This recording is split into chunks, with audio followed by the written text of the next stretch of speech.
Good evening. I would like to call to order the September 5th, 2023 Little Rock City Board of Directors meeting. We would like to welcome those in attendance as well as those watching at home or streaming online. Madam Clerk, if you would, please call the roll. Director Miller.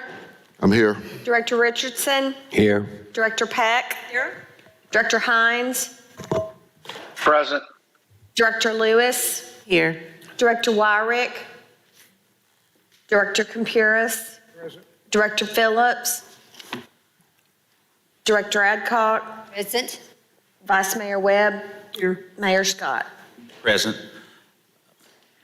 Let me now recognize City Director Ken Richardson for the invocation. Thank you, Mayor. Please bow your heads. Dear Heavenly Father, we first thank you for all the blessings that you've bestowed upon us. We pray for the safety and security of our citizens as well as all of our city employees. And we pray, Lord, that you grant us serenity to accept the things that we cannot change, the courage to change the things that we can, and most importantly, the wisdom to know the difference. These things we pray in Jesus' name. Amen. Amen. Let's please stand for a pledge of allegiance.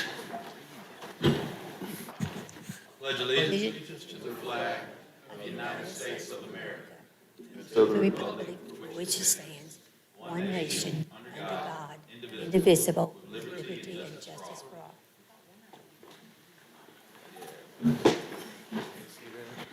Members of the board, we have two modifications for today's agenda. M1, which is a settlement of a threatened litigation. M2, approval of a planned commercial development at Highway 10 and Morgan Cemetery Road. Do we have a motion to So add moved. M1 and M2? There's our motions. There a second? I'd second that. There's a second. All those in favor, please say aye. Aye. All those opposed, say nay. Ayes have it. Madam Clerk, if you would, please read the consent agenda along with item M1 and 2. M2 will have to. Yep, well, M1, because M2 will be separate. A resolution to approve the July 18th, 2023 and August 1st, 2023 minutes of the Little Rock City Board of Directors meetings and the August 8th, 2023 minutes of the Little Rock City Board of Directors special call meeting. A resolution authorized the city manager to enter into contract with Smart Automotive Group in an amount not to exceed $267,264 plus applicable taxes and fees for the purchase of 6 Ford F-150 trucks for the Public Works Department, Street Operations Division, and for other purposes. A resolution authorized the city manager to enter into an annual contract with Mid-South Sales in an amount not to exceed $5,200,000 for fuel and gasoline for the Fleet Services Department and for other purposes. A resolution authorized the city manager to enter into contract with North American Fire Equipment Company Incorporated in amount not to exceed $154,900 plus applicable taxes and fees for the purchase of firefighting protective coats and pants for the Little Rock Fire Department and for other purposes. A resolution authorized the city manager to enter into contract with EPA Demo and Construction in amount not to exceed $87,400 for the raising and removal of Little Rock Fire Department Station Number 9 located at 1324 North Shackelford Road and for other purposes. A resolution authorizes the city manager to enter into a contract with Cromwell Architects and Engineers in amount not to exceed $100,700.25 to provide engineering design services for work to be conducted at various Little Rock Fire Department stations and for the purposes funding from the American Rescue Plan Act. A resolution to authorize the city manager to enter into a contract with Genesis Datacom LLC in amount not to exceed $221,110 plus applicable taxes and fees for the purchase of 30 PTZ long-range IR-capable crime cameras for the Little Rock Police Department and for the purposes funding from the American Rescue Plan Act. A resolution authorize the city manager to enter into construction observation contract with McClellan Consulting Engineers Incorporated in amount not to exceed $400,000 for the 2023, 2024, and 2025 street resurfacing programs and for the purposes funding from the limited tax general obligation capital improvement bonds. A resolution to transfer the title of the properties located at 3205 West 23rd Street and 3823 West 19th Street from the City of Little Rock, Arkansas to Byers Brothers LLC to be used for neighborhood revitalization programs and for the purposes. A resolution to transfer the title of properties located at 5301 Blueberry Street and 5509 Blueberry Street from the City of Little Rock, Arkansas to BIIG LLC to be used for neighborhood revitalization programs and for other purposes. A resolution to authorize the mayor and city clerk to execute an extension for the interlocal agreement with the City of Little Rock, Arkansas, Pulaski County, Arkansas, the City of North Little Rock, Arkansas, and Pulaski County Bridges Public Facility Board for the Junction Pedestrian Bridge and for other purposes. A resolution to express the willingness of the City of Little Rock, Arkansas to utilize Arkansas Department of Parks, Heritage, and Tourism Outdoor Recreation Grant Program funds, and to authorize the mayor and city manager to execute any and all necessary applications, agreements, and contracts for the administration and for the purposes. A resolution to authorize the mayor and city manager to accept funds from the Arkansas Historic Preservation Program in the amount of $100,850 and to execute any and all necessary applications, agreements, and contracts for its administration to conduct Phase 3 of the Hillcrest National Register District Survey for comprehensive update of the MacArthur Park Historic District Guidelines for rehabilitation and new construction and for training for historic district commissioners and staff and for other purposes. A resolution authorizes the city manager to enter into contract with CNC Lawn Service Care in an amount not to exceed $92,999.92 plus applicable taxes and fees to provide lawn mowing and grounds maintenance services for Oakland Fraternal Historic Cemetery Park and for the purposes. A resolution to set September 19th, 2023 as the date for a public hearing to form and lay off Little Rock Municipal Property Owners Improvement District number 2023-003, Carter Lane Municipal Project, and for the purposes. A resolution to authorize the settlement of threatened litigation as to canceled sale of property described as Lot 34R Grandview Addition to the City of Little Rock, Arkansas for a total of $98,000 to authorize entry into necessary releases and documents to end such threatened litigation and for other purposes. That concludes the consent agenda. Move for the adoption of the consent agenda. There's a motion. I see a hand from Director Phillips. Okay, motion. Thank you, Mayor. Just want to state for the record that I recuse from M1. All those in favor, please say aye. I don't have a second. Aye. A second. Second, all those in favor, please say aye. Aye. Aye. All those opposed, say nay. Ayes have it. We'll now go into citizens' communication. Miss Joyce Means.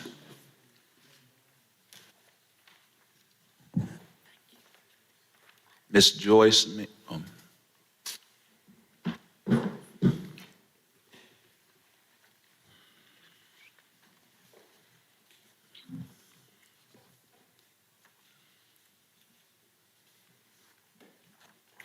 Good evening. My name is Joyce Means, and I'm with the Arkansas Community Organizations. And I'm here today to discuss some HUD concerns. And our concern is, on August 25th, an elderly man was going down the stairwell of his apartment, which is on the second floor. And in going down the stairs, one of the steps collapsed and he hurt himself badly. And so this situation was bad, but it could have been even worse had someone been in close proximity to where he fell. So we're asking for accountability from HUD, and HUD should give yearly inspections. And we're hoping, well, not hoping, we're asking that this matter gets addressed and with accountability, and HUD does do the yearly inspections of their properties. Thank you so much. Thank you. Mayor, can I add to that? I'd just like to briefly add, I was sent a video from, I don't know if it was from her, but someone showing the actual incident, and I don't want to name the apartment complex now, but I certainly want to share that email with my at-large colleagues as well as all of my colleagues, but particularly my at-large colleagues, because I think it's an issue that we certainly need to look at. And it was in, I believe, in Ward 2, which is why it was sent to me. I don't think it was sent to the entire board, but I actually have a video of the incident and the name of the apartment complex that I will refuse. I don't want to name right now, but I will share the email that I got with you guys tonight after the meeting. Thank you so much. Ms. Norma Huffman.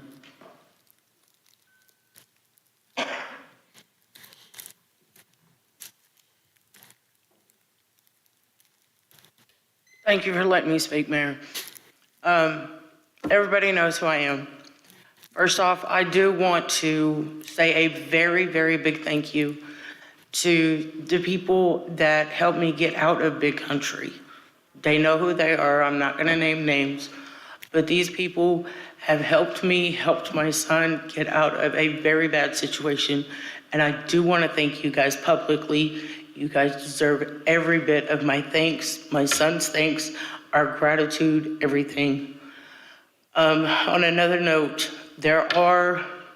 I know you guys are limited on what you guys can do with MHA and housing, but you also have to understand that there's people in these complexes like Big Country and all these other complexes that have these issues with the roaches and the mold and the gentleman falling. There's people that live there that aren't on housing. They actually pay the rent full out of pocket. These people need help as well. So please help these people. Thank you. Thank you so much. Ms. Ruthie Hadley.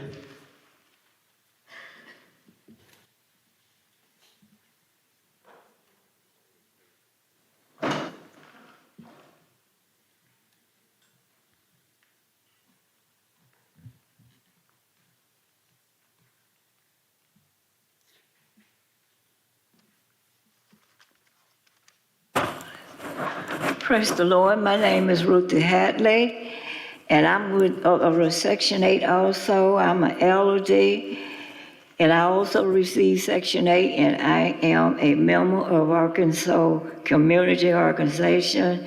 I am presenting pictures from different complexes where these low-income peoples is going through a lot of I'm not talking loud. They're going through hardship. They're very low in income. It goes, I'm low income and they're lower than I am. And they're facing with slumlords and everything. So I'm here to cry out for love and help and compassion for these peoples. They need it. They need to be living just as fine and healthy and good as I am. And they pay their rent, pays their rent on time, take care of their bills and everything. But the landlord, someone in there, is not handling that money correctly like they should be, because if they were, they would be fixing these places up, and they're not fixing them up. They're just collecting rent and throwing people out when they can't do it. Praise God. So I'm asking and crying out for someone. It got to be someone that can go in and fix stuff for these low-income peoples. Amen. I have pictures too. Yes, ma'am. Thank you so much. Ms. Linda Woods.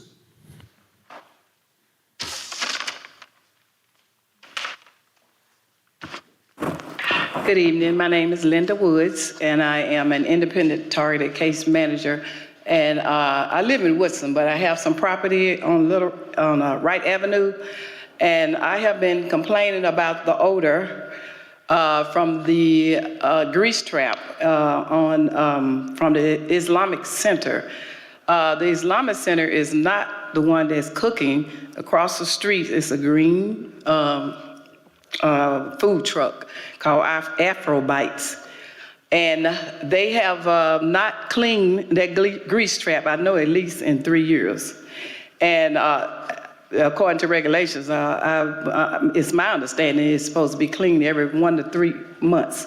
Well, they cook on the weekend. And when they get finished with the cooking, they wash their pots and empty their stuff. And I have seen them wash chicken and stuff in the kitchen in the Islamic Center. And I have asked them, that's been going on for at least 2 years that I have been asking them to do something about the odor. I contacted Little Rock Water Reclamation. They came out last week. They've come out a couple of times. I've been complaining a long time. But last week they came out, washed it,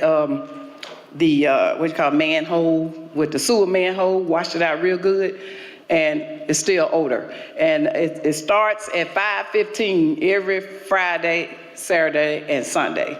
It smells like straight sewage in my building. It's a little small building. I have pictures also. And so, and they're a big building, but the grease trap is not being maintained. And I believe y'all did pass an ordinance September of 19.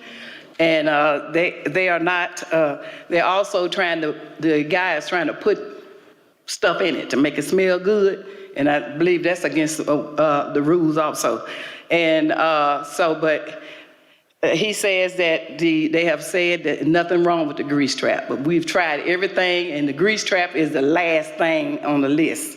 And so, it's funny how every Friday, Saturday, and Sunday after they get through cooking, that's when the scent start. I can't even stay in the building. I don't have a business. It's like I said, I live in Woodson, so when I get through seeing my clients or whatever appointments, I'll go by there and, and just do whatever I do there. And so I don't generate money, but I am paying taxes, and for 2 years, I have been trying to keep this scent down. So, it has gotten to the point where I'm coming to y'all to seek some relief. And also another thing about Wright Avenue, it's a historic area. I'm 2 blocks from, I'm 1 block from the neighborhood watch center. They did all this beautiful work down Wright Avenue. They stopped right there at Wright Avenue, at Wolf Street, and on the other side of Cape Hall. Ms. Woods, there's a 3-minute time limit if you have any. Oh, it has been? Okay, that's fine. That's all I need to tell you. And one other thing, it's a building across the street that used to be a liquor store. Ms. Woods, if you'll just share, if you have anything written, we can add that to the file. I do. Yes, ma'am. Thank you. Superintendent Charles McNulty.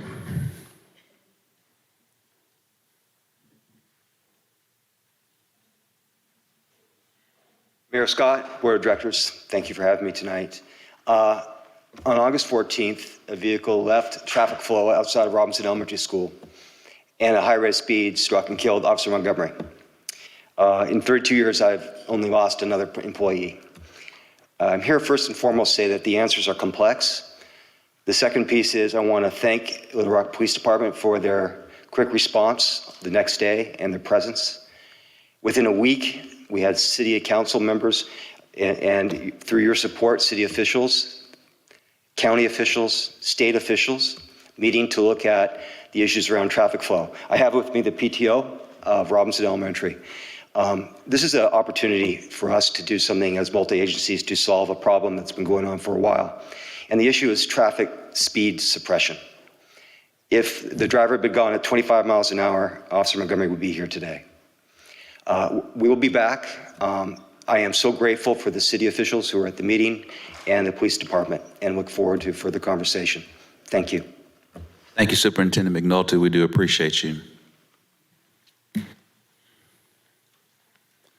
All right, I believe that is Director Phillips before we go to separate items. Thank you, Mayor. And I want to specifically address our residents who came and talked about the apartment issues. Today, we have decided to have our renters' rights discussion on September 26th. Is that right? That's correct.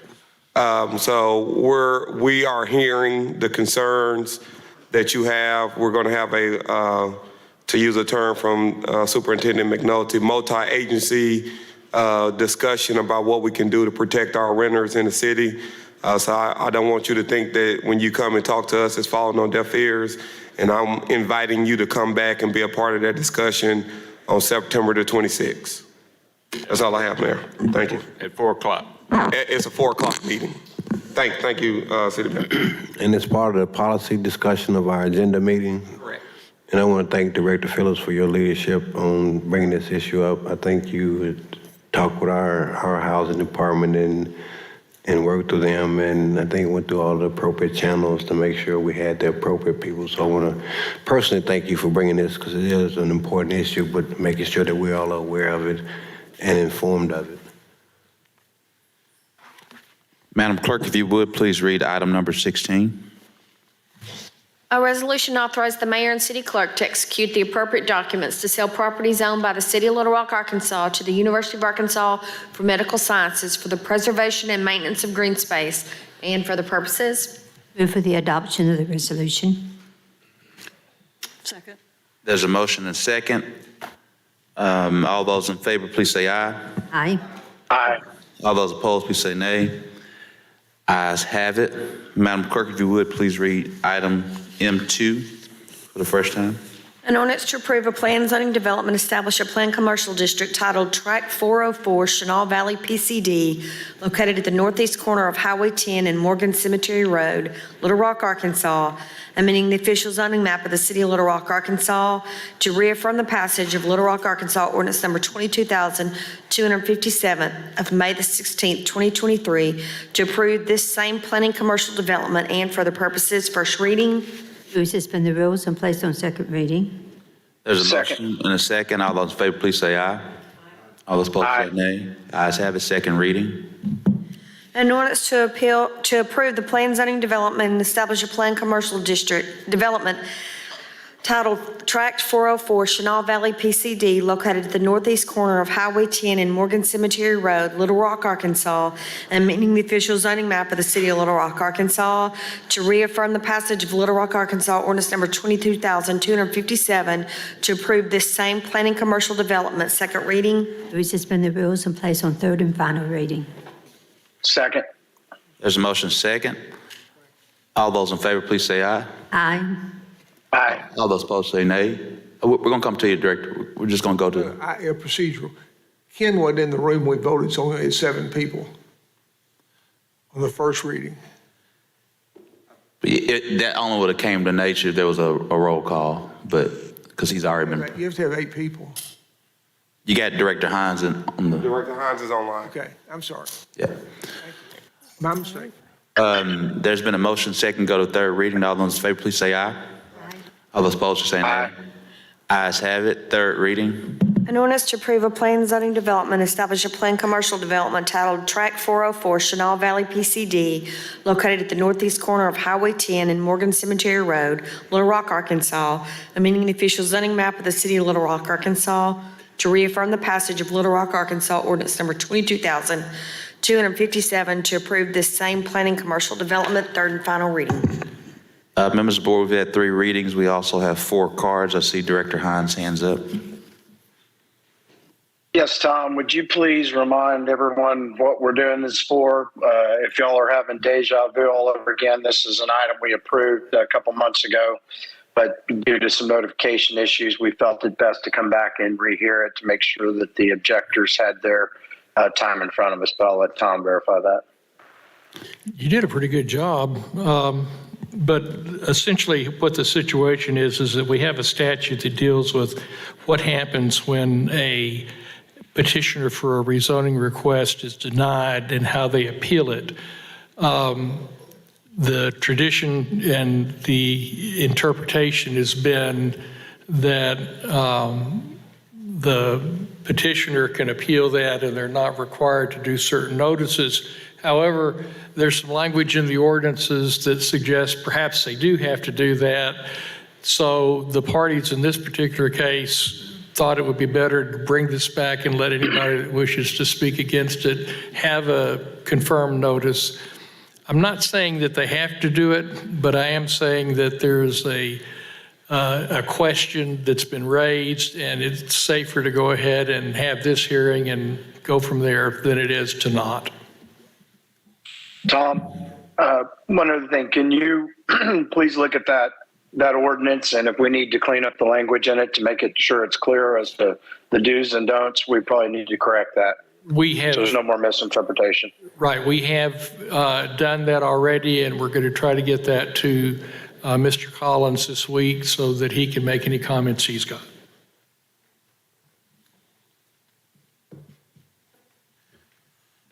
Mr. Bill Spivey.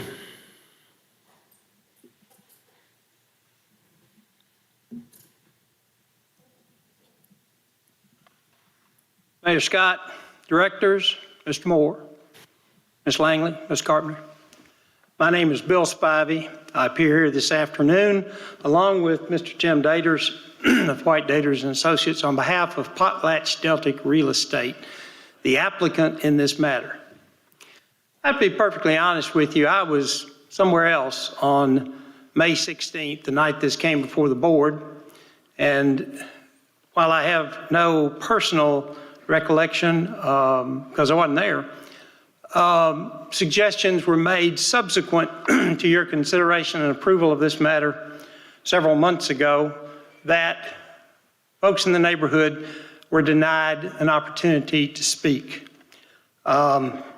I've been doing this a long time. I've never interpreted the ordinance that way. Nevertheless, as Tom suggested, it's better to clear the air.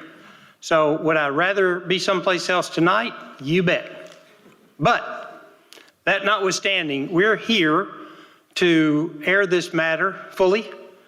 Notices were sent in the best manner we could in an attempt to interpret the ordinance in the way the objectors are reading it.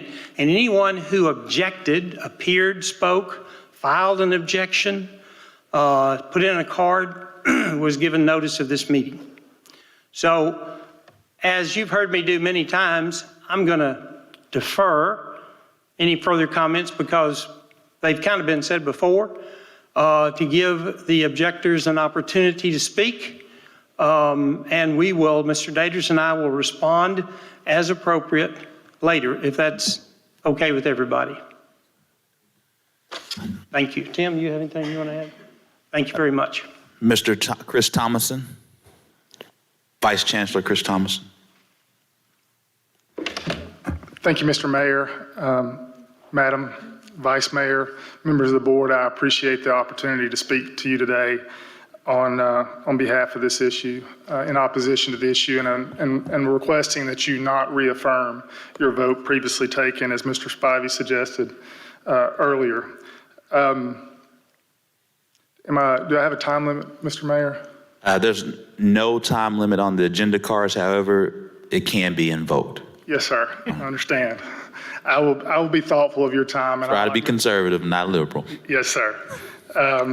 I, like Mr. Spivey, wish that I were somewhere else today as well, but this issue is an important topic that I think requires the board's attention, and I appreciate the opportunity to be heard.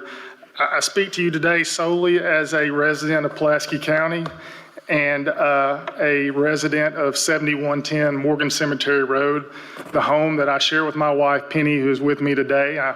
Some of you may know or may not know, I'm originally from Hope, Arkansas. I'm not from Little Rock originally, but my wife was born and raised right across the road and is a proud graduate of Joe T. Robinson.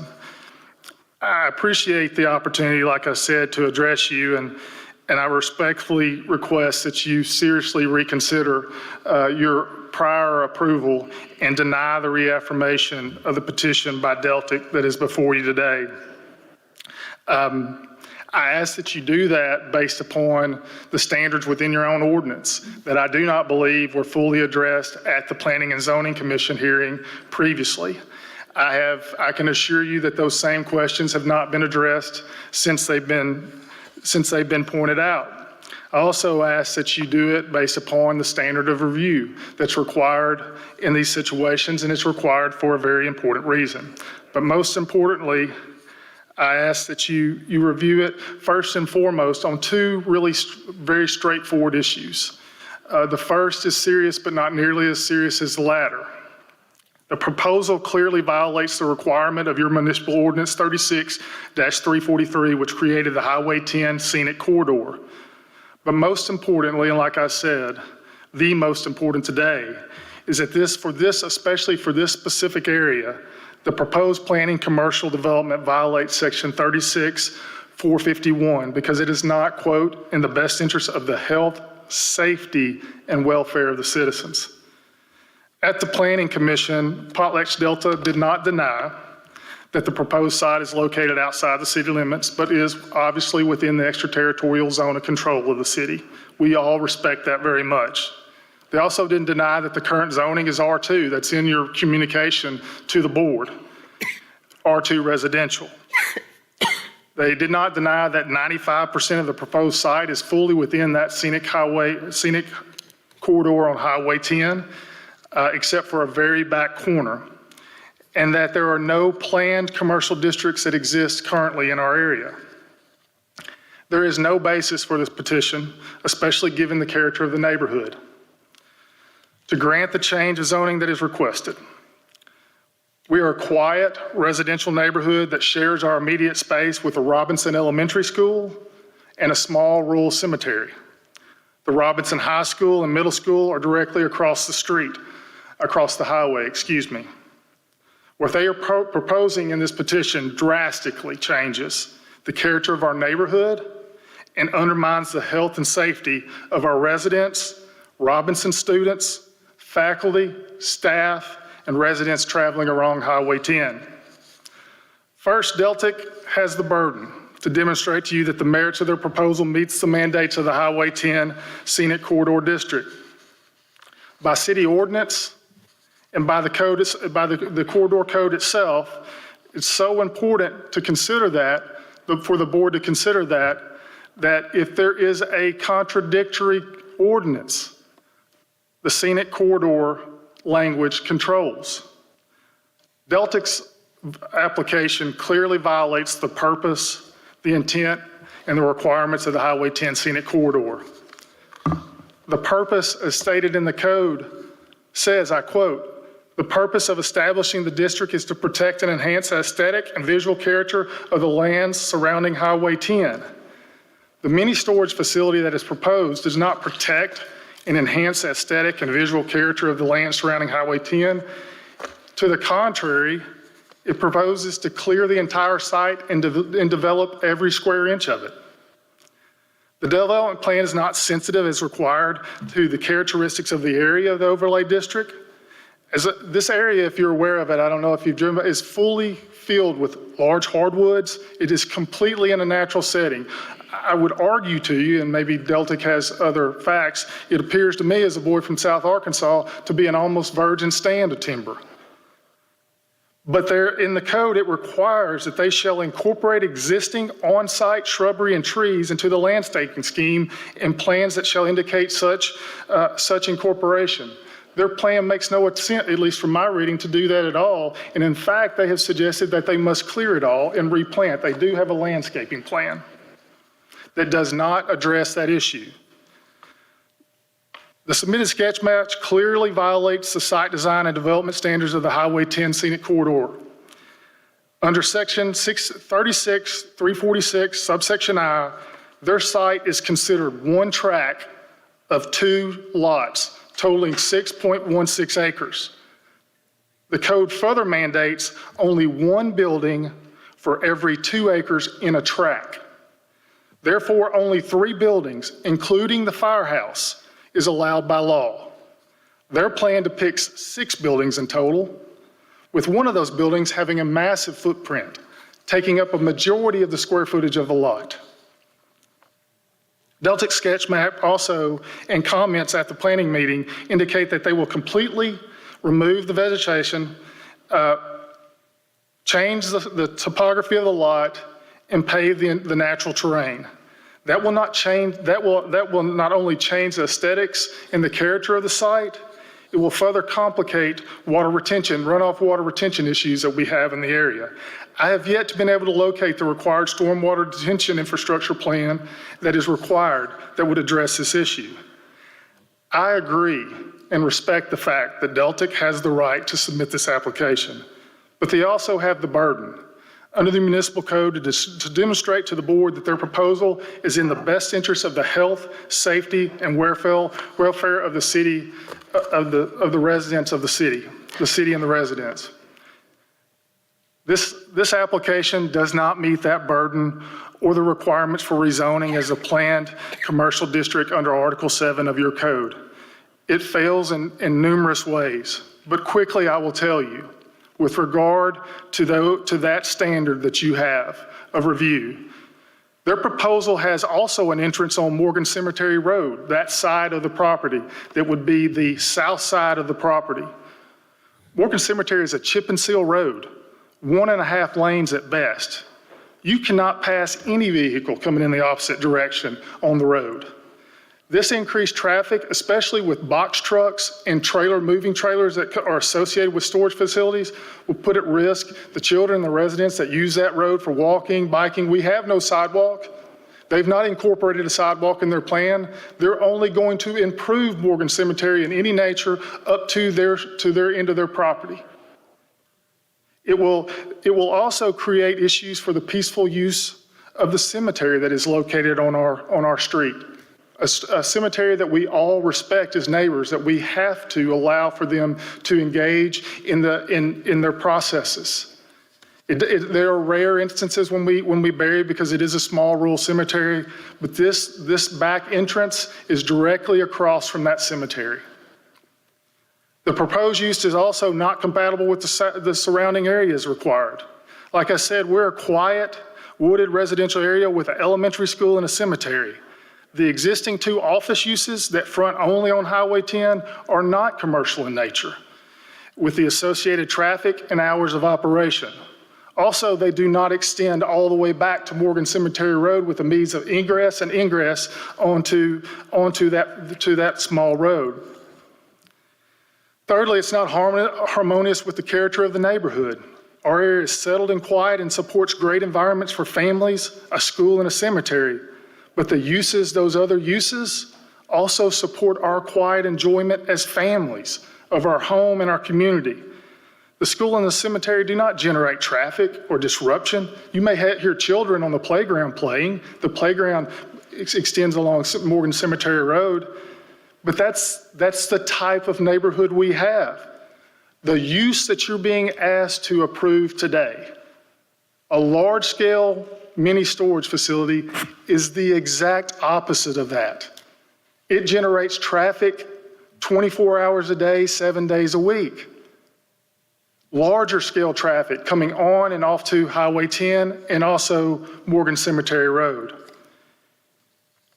It will have a substantial impact, I believe, on the future use and development of the property, of this specific property. It's R2 property. If you look at the sales data from the area, that is the highest and best use of this property. Certainly Deltic, the owner of this property, understands from its business practices across the road how vital R2, R1, and R2 is to this area. The last thing I'll say is that Deltic proposal violates the most serious concern that we should all have, not just you as a board, but I spoke to these concerns directly at the P&Z meeting. And the most important consideration as citizens and the board, the most important consideration of us all. I apologize to Superintendent McNulty for having to raise this issue at a time when I know firsthand that the hearts at Robinson School District or Robinson campus and within the Pulaski County School District are the heaviest. I apologize for referring to it today. I arrived at the stop sign just moments after that tragic event happened, and I agree with him. It and the other instances along that road are preventable, but the risk can also be enhanced. This goes to the core of your consideration today about the safety of this petition, supporting the safety of our area. And I would argue to you as I make this last point, that you must consider that too in comparison to the use that they are submitting to you today. You must balance that risk to the safety of the public health against the value to our city and to our community of the use that they are asking you to approve today. I make these statements knowing that he lost his life on the first day of school in the drop-off area that is literally across from Morgan Cemetery Road's east stop sign and Cantrell Road. The character of our immediate area and the entire area that the proposed site is not just a school, it's a neighborhood school that is pre-K through 12th grade. It houses every aspect of a public school campus, not just an elementary school at this intersection, but a junior high, a high school, a football stadium, a gymnasium, baseball fields, larger parking. This school, the traffic is backed up, yes, every morning. And the officers and the staff that work it do a fabulous job. We get to know them and we recognize what they risk. We are here just as much for them to support those officers and those employees as we are to support our own homes and our own neighbors. But to my knowledge, and if Superintendent McNulty is in your presence, there has been no communication that I'm aware of with the superintendent or his staff about the additional health and safety risks that this proposal presents for our students, faculty and staff, and students. It's not in the best interest of our school area. In fact, it creates additional unacceptable risk. And Vice Chancellor Thompson, you're coming up on that time that we. I'm gonna wrap up for you right now, Mr. Mayor. Thank you. The main aspect of this proposal is a large public facility. And that facility entry is located on the hill behind a blind curve. Going in on Highway 10, Deltic's east property line is the school zone, the most protected area of the highway. The main entrance is within just feet of the traffic that stops to let our elementary school kids on and off. This location will greatly enhance the risk there. The types of vehicles coming in and out because of their size and their inability to stop, along with the school zone and the topography, create a substantial risk. It will also create a risk to all motorists because there's a huge amount that's traveling there. The Little Rock Police Department very graciously and kindly provided me with some requested information that I also could not get from the Arkansas State Police. So I must tell you that this information is strictly from the Little Rock Police Department, and I understand that the state police, based on my previous experience in the prosecutor's office, tells me that this may not contain state police activity. But in just the stretch of Highway 10, from the intersection of Highway 300, which is only a few feet from the beginning of the school zone on the east, to Connie Lane on Highway 10, right past this property on the west. In 2021, the Little Rock Police responded to and reported 48 car accidents. In 2022, it was 44. A majority of that small stretch of road is all Robinson school zone. The risk for this proposal far exceeds the potential public good of a mini storage. And at least, the very least you should ask for is a traffic study. We asked for that in the beginning. If we were to put in a traffic light, we would have to do that. We ask that you engage the public schools to ensure that we can protect those children. Lastly, I'll say with regard to that, the value of the development, in case you've not been in the area, at the intersection of Chenal and Highway 10, there is a facility there, a mini storage facility in that area that has 682 units. On the west end, right outside this area down at the Ferndale Cutoff, there is a new facility there that has 500 units.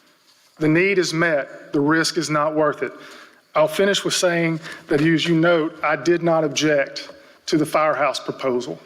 That is a completely different consideration with potentially a completely different outcome for certain. I think the analysis is completely different underneath your code. But I would suggest to you there is a reason why that firehouse proposal is part of this proposal. And if it is truly a gift, as was stated at the last P&Z meeting, a gift should not be contingent upon any outcome.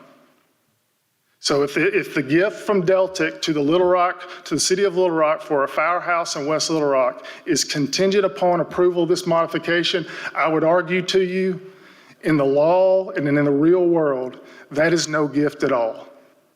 I do appreciate your time and certainly your patience with me today. I'll be happy to answer any questions after the rebuttal. Thank you, sir. Thank you so much, Vice Chancellor Thomason.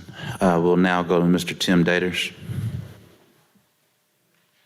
And if you want to not, that's fine too. With your permission, Mr. Mayor, we're kind of trade off here. I don't know where to begin, actually. With all due respects to the eloquence of Chancellor Thomason. And just one thing, Mr. Spivey, just want to make sure everyone's clear. If Mr. Daters is allowing you to take his slot, I want to make sure that he doesn't get another opportunity, because the next person is going to be 4, and then we'll be done unless there's additional questions from the board. I'm not sure I followed since I asked for rebuttal. Should I wait? Is that what you're trying to tell me, Mayor? Yeah, we don't have a rebuttal process unless it's actual public hearing. Now, if the board members want to ask you additional questions, Okay. That's possible, but there's not a rebuttal because this is not a public hearing. We're going through the agenda card process. And so there's 4, basically how we do this is those who are for go, and those who are against based on number of cards we have, and then we're generally done unless there's a board member who wants to seek clarification on something. Thank you for explaining that. I misunderstood when I spoke originally. I'm going to step aside and let Mr. Daters speak. Thank you. Yes, sir. Thank you. Mayor, directors, my name is Tim Daters. I'm a consultant engineer with White Daters and Associates. This project is a 2-lot, approximately 7-acre development. One lot is the fire station site, and the other lot is the secure storage site. One of the aspects of a mini storage facility or a secure storage facility is the fact that people bring their stuff there, they lock it away, and they don't go back very often. The average number of trips in and out of this facility are about 20 to 30 per day. If you develop this site as residential, you'd have about, on this 7-acre site, you'd have about 20-some residences, which would generate approximately 200 trips per day. Again, one of the things about a mini storage, I've got one. I put my stuff in there and try to come back about once every 3 or 4 months to make sure it's still there. And we don't sit around home on the weekends and say, let's go out and check on our mini storage. The bulk of the vehicles that enter and leave mini storages are like mine. They're pickups, they're SUVs. Yes, there's an occasional rental U-Haul truck, but the bulk of them are more passenger-sized or SUV-sized vehicles. We've looked at the site distance issues at this location. It's on the outside of a curve on Highway 10. If you look back to the west, it's got about 800 feet of site distance. If you look back to the east, it's got about 900 feet of site distance. Those are well above the stopping site distances for this posted speed, which is 55 miles an hour. And in terms of the aspects of drainage, all the water from this site, when developed, will comply with the Little Rock Stormwater Drainage and Management Ordinance. All the water will be directed away from the properties to the east. It'll be directed south towards Highway 10 and then west along Highway 10, and then west through the site to a creek, which is on the west side of the site.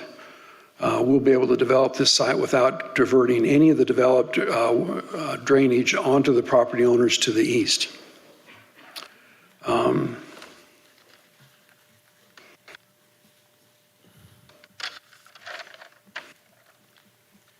I think that if we, again, we are all concerned about the traffic on Highway 10 and the safety in the area. I think that developing this site as we're showing it planned will reduce the amount of traffic when the site is ultimately developed. Along Highway 10, we'll have approximately 1 acre of landscaping on this site, buffering it from Highway 10. On the west and north side and the east side of the site, we've got about another 3/4 of that site buffered. So on the actual 5-acre site, we've got about 1 3/4 acres, which will be landscape buffer around the perimeter of the development. This is coming to you as a PCD because it does not comply with all the aspects of the Highway 10 overlay. You've seen numerous PCDs and approved them at the board when appropriate that are before you because they don't comply with some aspect of it. And again, we had staff approval and recommendation and support at the Planning Commission. We complied with all their staff comments and requirements, and we would ask that you approve this item tonight. We'd be happy to answer any questions you may have. Thank you so much. Thank you, Mayor. Mr. Bill Lessenby? Lessenberry?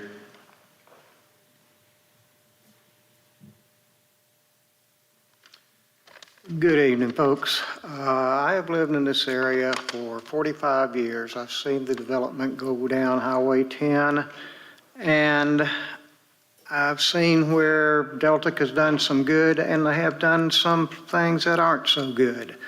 I was told they were coming here to show that they wanted to be a good neighbor.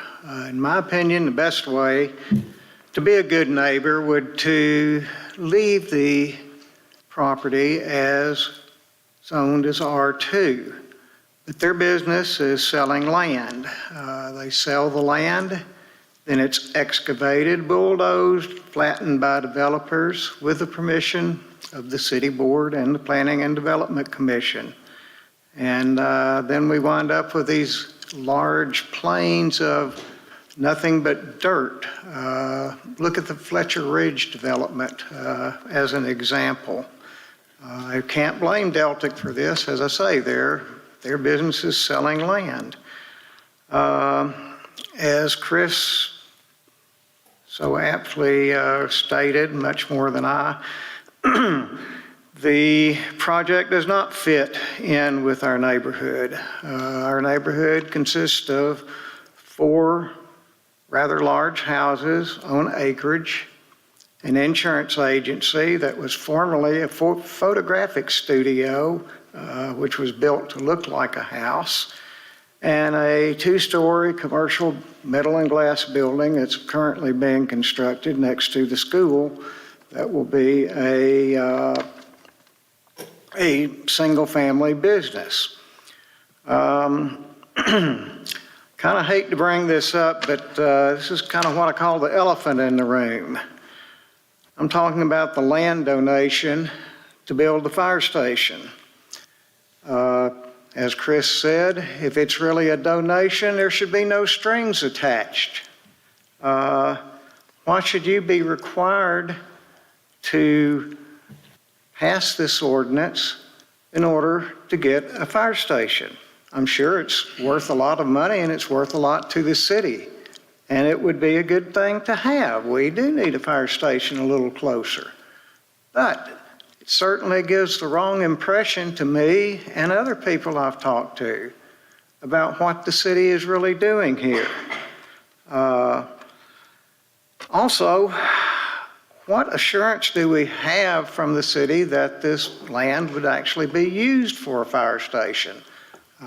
In the past, we have seen that things were approved for one purpose, and then the purpose changed a few years later. So will you give us some kind of a assurance that it really will be a fire station? How long is it going to take for it to be built? Is there money in the budget or in budget projections to build this fire station? Or can the property be sold at a later date to add to the city's coffers in case they need it because the sales tax initiative did not pass? And one last thing, I have yet to hear who is actually behind buying this property. I was hoping Mr. Daters or somebody from Delta could tell us that so we could have a meeting with the people who are actually going to do the work and let them know of our problems with it.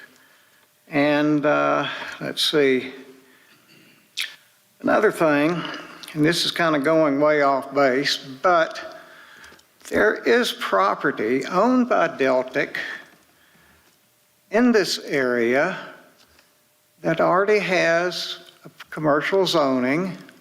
It has already been cleared. It's already ready to be built on. This property is just to the east of the Robinson Schools on the south side of the highway. Deltic took it over a number of years ago. They took away our baseball field that was there, put up a gate, said, nope, no more playing baseball, no more use of this property for recreational purposes. And there it sat for I don't know how many years. Looks like a perfectly good place to put a storage unit and also to put a fire station. So why don't we look at other alternatives? Thank you for your time. Thank you so much. Director Hines, your hand's up. You're on mute, Director Hines. Sorry. I have a short statement. Thank you, Mayor. I have a short statement just regarding this, and then I have a question for Mr. Spivey, because after Mr. Thomason is, frankly, based on the goings-on of the last couple of weeks since school started, I'm shocked and amazed that he would attempt to conflate the issue of someone's death with the life safety issues of this business or any development we would do that would put the health, safety, and welfare. And in my opinion, it's only going to improve the corridor in that area. The realignment of Morgan Cemetery Road will make it safer for the folks who live along there to get out on that corridor. And in most instances, issues with another business do not exacerbate these items, especially a business that doesn't have the traffic flow. We've got these mini storages in many places that most neighborhoods view them as a much quiet use and transitional use. It does improve the health, safety, and welfare of the area. Our Highway 10 DOD does allow for variance, and the PCD process is what is prescribed in our DOD ordinance. So I'm not an attorney, but I've sat up here and been able to read enough ordinances and understand how it works that I can tell you that I'm pretty shocked and amazed that Mr. Thomason would stoop to these levels to try to prove his point. Trying to think other items that I made notes on.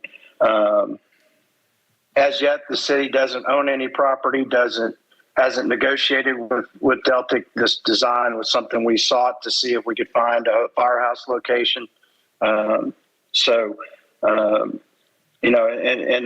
He purposely ignores the firehouse as a way of trying to prove a point that you'd think this development was a sector-oriented business or something that was going to drive 1,000 cars in there a day when in all instances, anytime we've approved these mini storages, that's just not the case. It's not what national traffic standards tell us that we've seen in the past.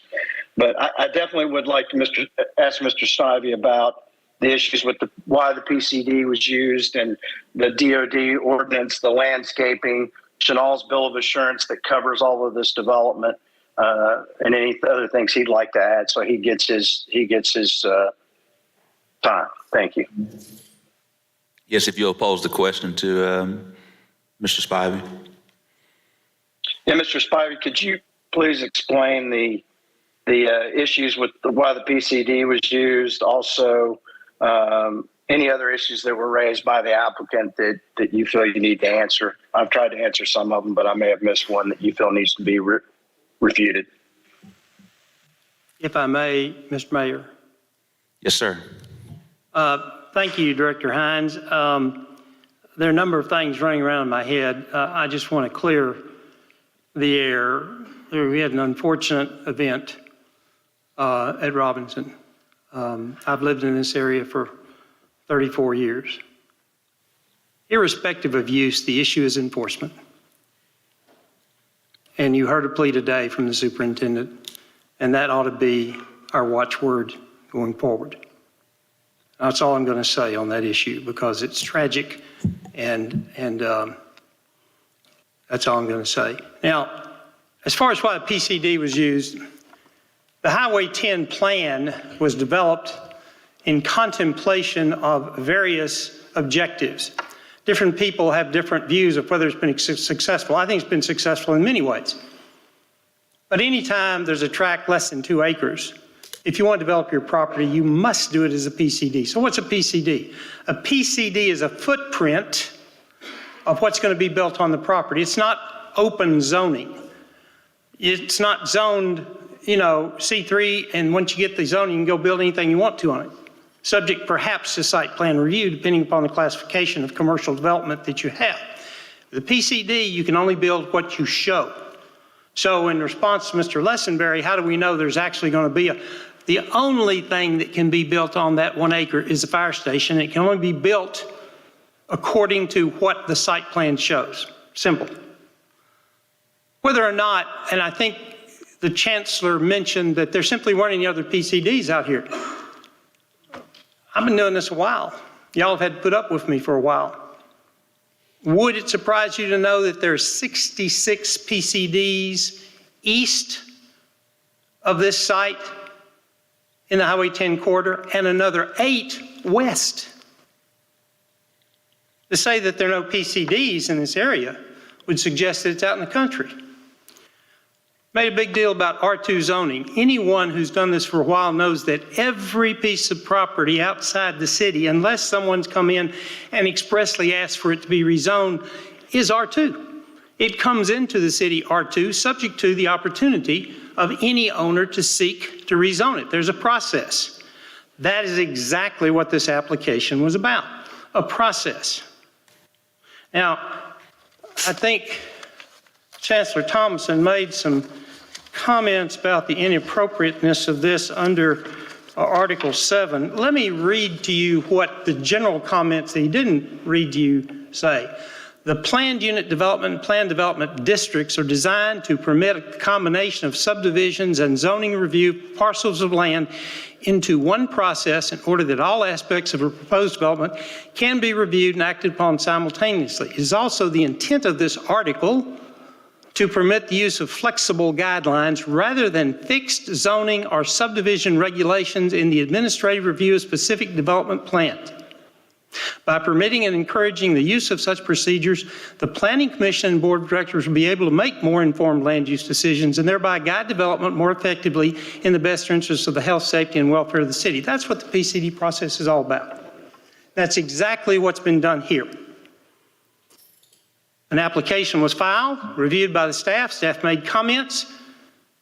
PotlatchDeltic and its advisors revised, came back, presented it to the Planning Commission, and received a unanimous vote of recommendation to bring it to this board. Wasn't anything controversial. They went through it step by step the way you're supposed to do it. And that's what happened. Both Mr. Lessenberry and Chancellor Thompson have admitted by their own statements today that this is not an exclusively residential area. It's mixed use. We got office, we got commercial, we've got institutional in the school. And to suggest that PotlatchDeltic would do anything on this site that would negatively impact the value and future development of his property across the street is, well, it's preposterous. They're not going to do it, and they haven't. I mean, I can go on, but I won't. This is an entirely appropriate development.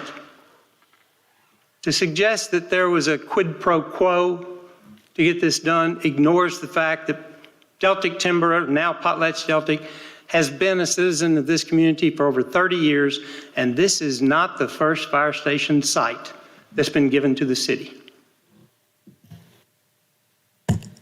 We've done it the way it was supposed to be done. We'd ask for your reaffirmation of the ordinance in order that we can go forward with this development. Thank you very much. I appreciate your indulgence. I hope that's responsive, Director Hines.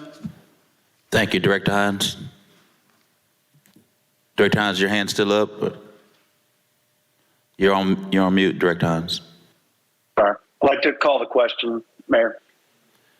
That was the answer to my questions. There's a motion to call the question. Is there a second? Second. All those in favor, please say aye. Aye. All those opposed, say nay. Nay. Ayes have it. The question's been called. We've now had 3 readings on this ordinance. All those in favor, please say aye. Aye. Aye. All those opposed, please say nay. Present. Here, the ayes have it with one present and one nay. Roll call. Yes, ma'am. Madam Clerk, a roll call. Director Peck? Aye. Director Hines? Yes. Director Lewis? Aye. Director Wyrick? Director Compuris? Director Phillips? Yes. Director Adcock? Yes. Director Miller? Aye. Director Richardson? Present. Vice Mayor Webb? Yes. Director Richardson, would you like to change your vote? No, ma'am. 8 ayes, 1 absent, and 1 present. Ordinance passes. All right, members of the board. Hold on one second. I think that may be a legal issue.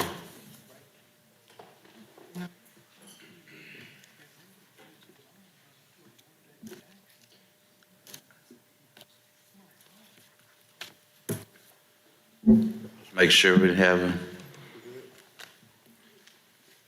yes. Director Hines has a question, and see Director Compuris before we adjourn. Yes, this question's for Tom. Tom, after receiving, Mayor, thank you for the forwarding of the HUD forensic audit earlier today.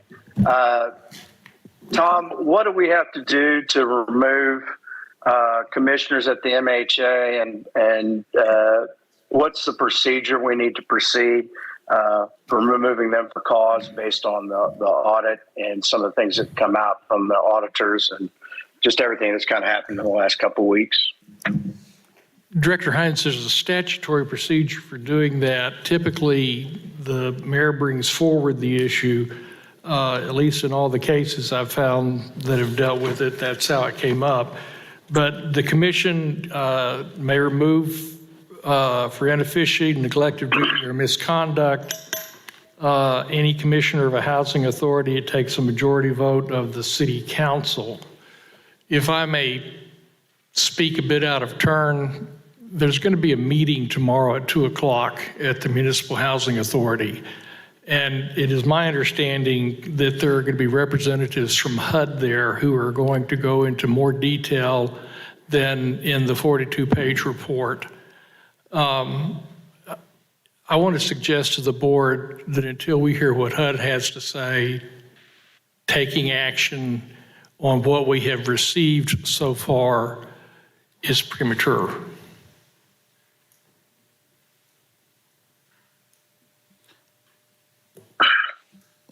Any more questions, Director Hines, before I go to Director Compuris? Well, Tom, I have to disagree, and I just think based on the issues I've seen, you have a majority of that commission serves on the other entity's board, CAHC. To me, it looks like collusion, conspiracy, misfeasance, and malfeasance going on, and to continue to allow that commission to function in a managerial role, we are putting ourselves in jeopardy. We're putting the people they are supposed to represent in jeopardy. And I understand what you're saying, but I don't want to let the sun set on this. So either we can recess or have a special call meeting after that. But Mayor, I would encourage you to take action. If not, I will force action from this board.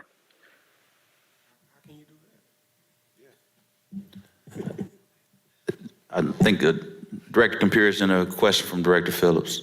Director Compuris. Bruce, my suggestion about where the police take people that have been picked up, have we looked into other counties where we don't have this revolving door of people being taken in, coming out? Chief Helton is looking into that, correct? And we don't have an answer, though. Okay, but in the near future, we'll have at least a yes or no answer. Yes. Thank you. Director Adcock. Yes, Mayor, I agree with Director Hines. I think that we need to take immediate action I don't see what good one day is going to wait. Maybe Mr. Carpenter can explain why he feels like one day will be better. But we have lots of tenants in those apartment complexes and in the housing, and we need to protect them. And I just think that we need to take action today and take control from the report that we read and that was publicized in the paper today.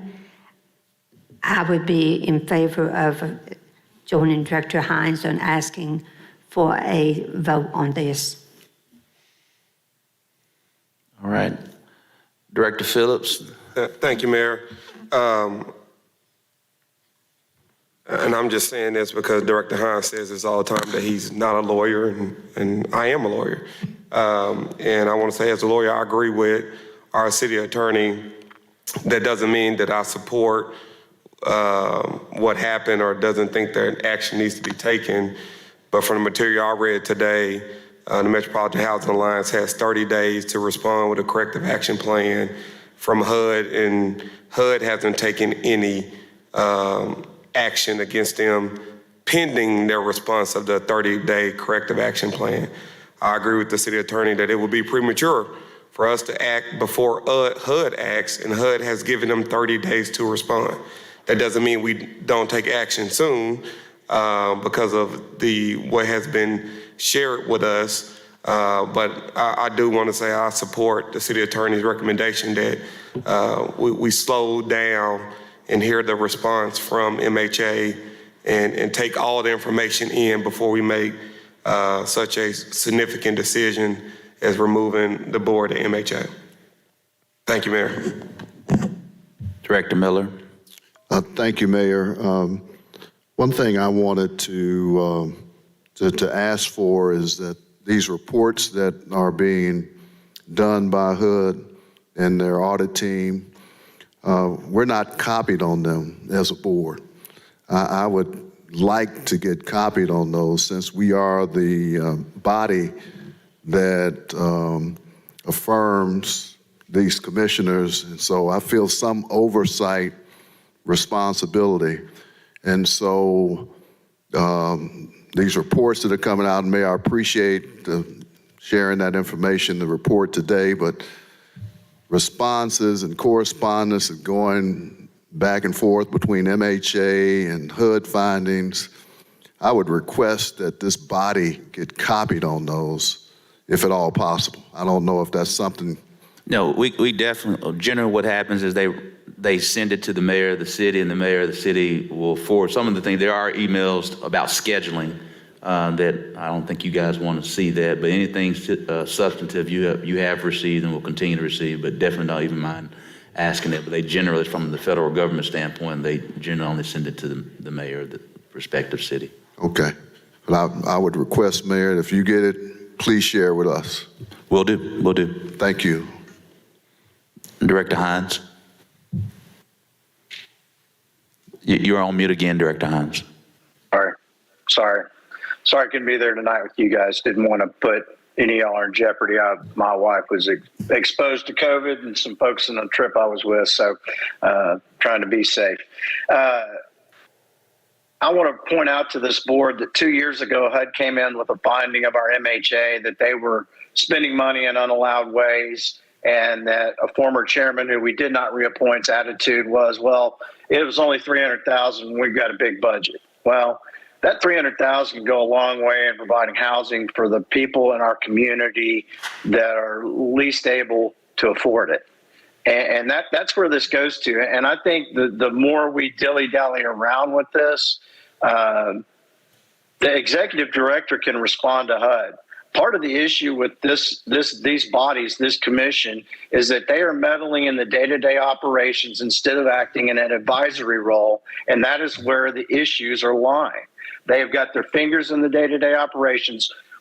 One of the former commissioners is working at CAHC that we didn't reappoint. Now, we also have been pointed out to me that we'll have the ability to make 2 appointments. My concern is as they have been wanting in the past, is they're going to blame the executive director over there and try to fire her, destroy documents. We don't have any way to prevent that unless we would do much like you would do at any business. When you think you've got an issue, you take their keys away, you take their access away, and you find you do an investigation. Tom, it was my understanding that if we took action tonight, we have to give them 10 days notice and set a hearing before we remove him. So they will get due process.